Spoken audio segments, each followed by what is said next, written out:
Hey, just making a video on the new trigger I got, the Leviathan by Jefftron. Somebody out there is probably going to correct me on the pronunciation. Pretty neat. Making a second video on it, but there's actually a few views on the first one. It is the trigger that just runs off of micro switches. There's not any optical sensors, anything like that in it. Let's kind of give you an idea. Pull up the first thing, and here's your different parameters. I've been in the airsoft for 2 months, but this seems pretty decent to me for as far as response time.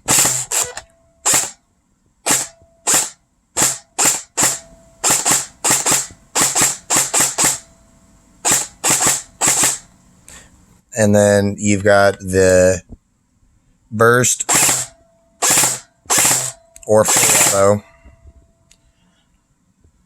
Then if you want to look at some other options on it, binary's pretty neat.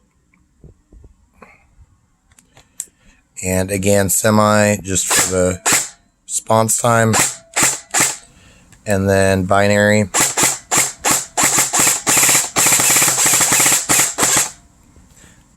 Unfair fast. Another neat thing about it is it gives you all kinds of different information on it, down from the rounds per second, which that would have been in the binary, so you're going to see it's pretty low. It's about a 20 round per second gun. Semi-cycle.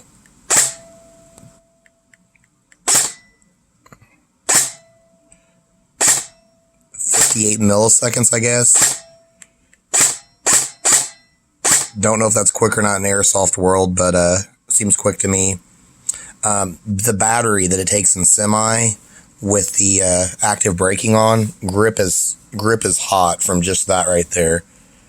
It is a stock motor though, but it is insane. Let's see if we can see the volt drop, and that is on a big old junk 6600 milliamp battery that was on 12.4 not long ago before playing with this for a little bit.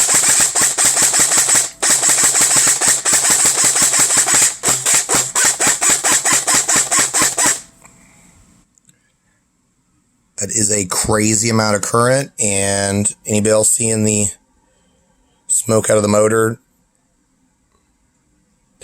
So that is active braking and brushes dying. So I'm guessing the newer motor may help with that. I don't know if the brushes would be better. If anybody can tell me in the comments, that'd be awesome. And you guys have a great day.